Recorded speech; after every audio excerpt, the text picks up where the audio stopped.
were in charge, I was personally in charge of the state of Egypt. We always wanted Egypt to be pivotal, stabilizing force in the region that suffers from some shocks in the last few years. And we have never forgotten our role, because we have to be pivotal, we have to work very hard to be a stabilizing force in the region so that our country is ready to be a launching pad for sustainable development goals that we have set for our countries until 2030.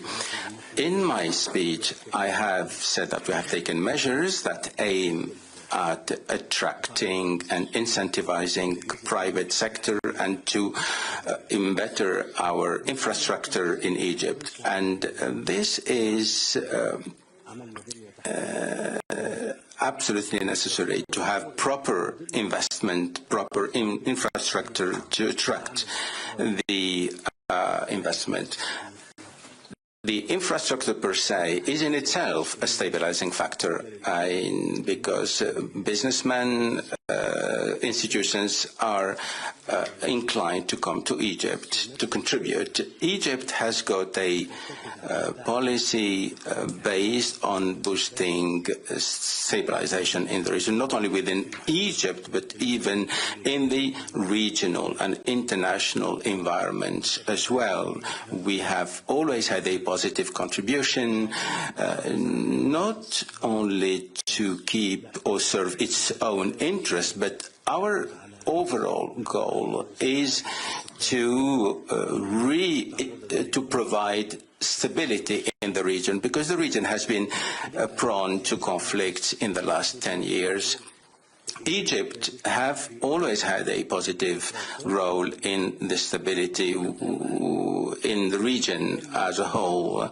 And once again, in October 2025, through the Sharm el-Sheikh summit, we have dealt with very thorny issues, especially the war in Gaza that lasted about 2 years. And we are hopeful that our positive role will be pivotal in crystallizing the phase 2 of the peace process in the region. Once again, talking about a different point regarding a proper environment investment atmosphere in Egypt. So what I would like to respond is by saying that we have done a lot of things, but we still have a lot to do in Egypt in order to have a proper incentivizing atmosphere to attract foreign investments. We have left not a single stone unturned in order to make all these projects up and running. We have connected the ports from the Red Sea, the Mediterranean Sea. We have a proper road network, rail networks as well, advanced and well developed. And this applies to the airports, to the energy sector. What I would like to say, even in education sector, which is part and parcel of the overall reform of our country, and we have boosted the infrastructure for the universities in Egypt so that to make sure we have graduates that are fit to take the positions open in the labor market. And the same efforts have been extended in the legislative, in the reform agenda, and we are in contact with the IMF. And the last review with the IMF, which was held last month, reiterated the fact that we are on the right track, we as Egypt. And the growth rate that we are looking at is to make sure in the first quarter was 5.10%, and this is an opportunity for the Egyptian government to continue striving and to have better reforms. Once again, I may have spoken a little too much in response to your question, but I wanted to have an overall picture to make sure that the environment, the business environment, is very attractive.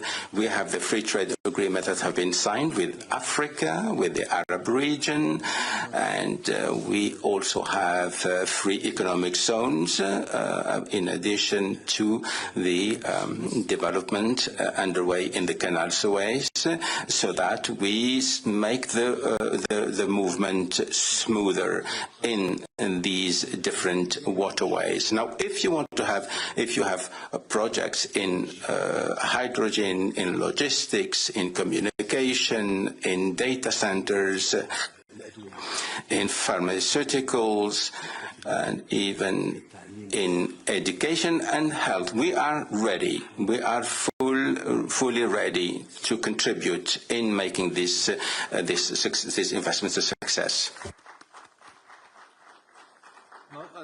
Thank you so much, Mr. President. I think this gave an excellent overview of the region, but also the reforms. We have a few minutes left, so I would like to touch on two things. Let me start with maybe the easiest. It is how Egypt is now also, with the reforms you mentioned, adjusting to the new economic reality, because since last time you were here, a decade ago, no one spoke about artificial intelligence. There were almost no electrical vehicles. Things are changing very much, and the growth in the years to come will be strongest in digital trade and in these new technologies. And how do you prepare Egypt for that? I think you already touched on some of the reforms there that will apply, but just to also focus with such a young population, I guess you also have big opportunities because this young generation is very tech savvy. صحيح. أنا بس عايز أقول إن إحنا في مصر. Very, very true.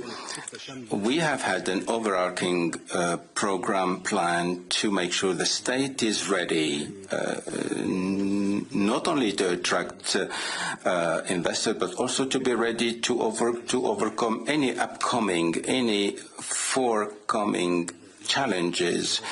You have mentioned the electric vehicles, and there are other sectors on which we can dwell on. We have said that we are ready as a state to make the utmost effort in order to make sure we have the capabilities so that we incentivize the investors in these specific sectors that are going to be supported by the state. We need to make sure we are the engine for growth in these sectors. And with regard to the electric power, that is absolutely necessary, but also education is pivotal. As I said, I spoke about universities, about the different sectors like digitalization, AI, that are part and parcel of the preparation of the young generation at university. And we have more than 30 million young people in education. We have 4.5 million at university, and we have a huge opportunity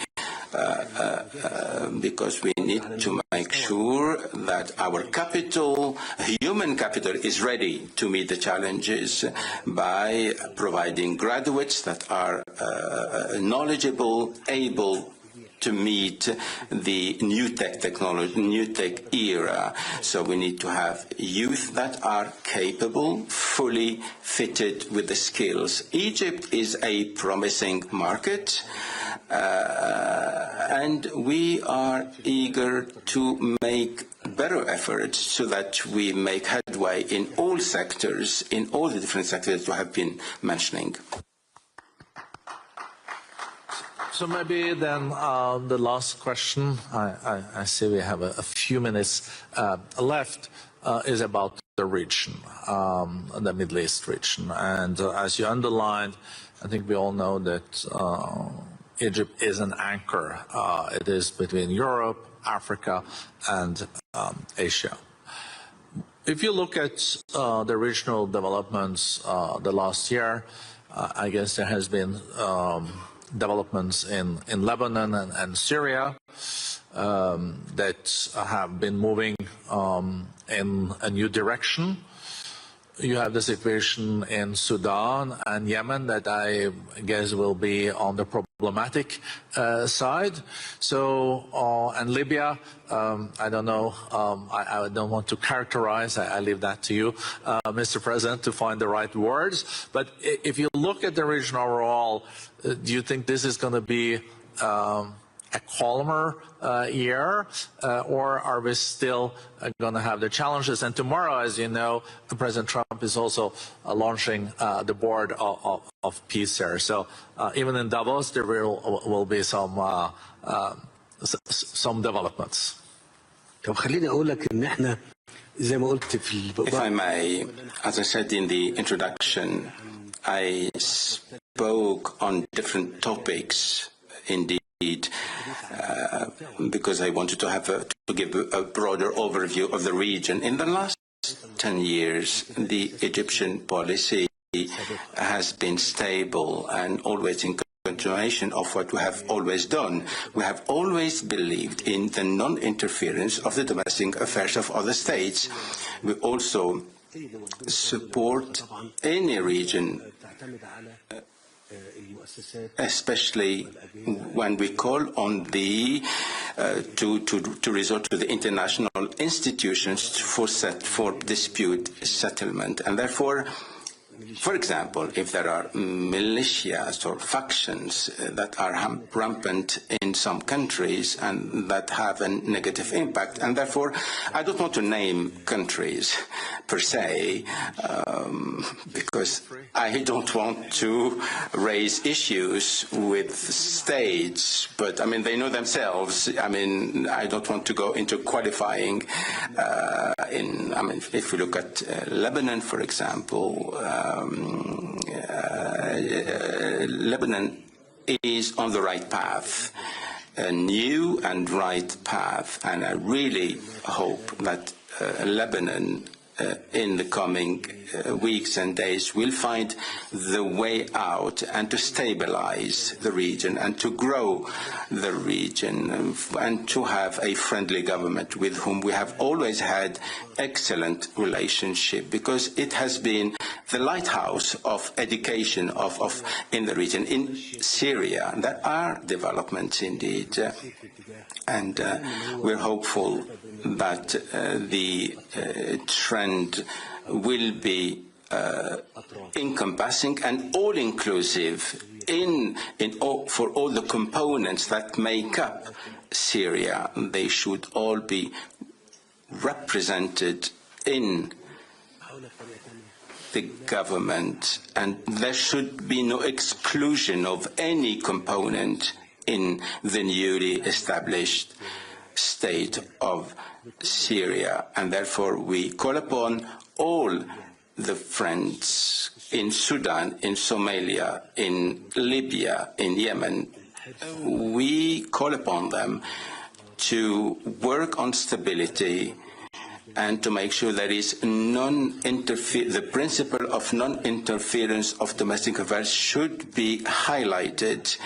So the aim for Egypt and the aim that since 2014 we are working upon is to make sure that the statehood comes back to Libya, to Sudan, to Somalia, to Syria, so that an all-abled state government should be encompassing and should be a stabilizing force in all these countries that I have just mentioned. And we are still working on being positive, constructive, have a constructive role as Egyptians, and the last 2 years where Gaza had that war, witnessed that war, we always have the Suez Canal, which is a major waterway.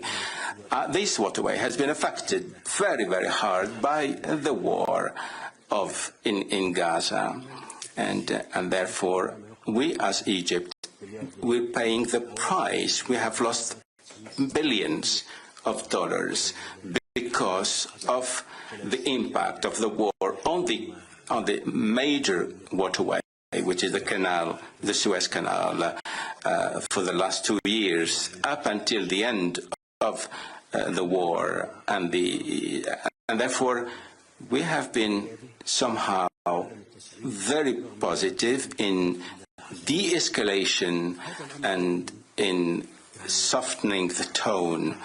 This is what happened for Gaza. We have had a very positive role because we wanted to quell the war, to put an end to the war, and to shorten the war. We have always urged for humanitarian aid to achieve to the recipients, and therefore our policy is a positive policy, sticking to stabilization in our country, in the region, and in the world. Thank you. Thank you so much for your strong speech and excellent answers. I hope there will be not 10 years before we can wish you back to Davos. Mr. President, things have changed, but as the President said when we spoke, not the weather. So thank you again, and big applause to President Sisi.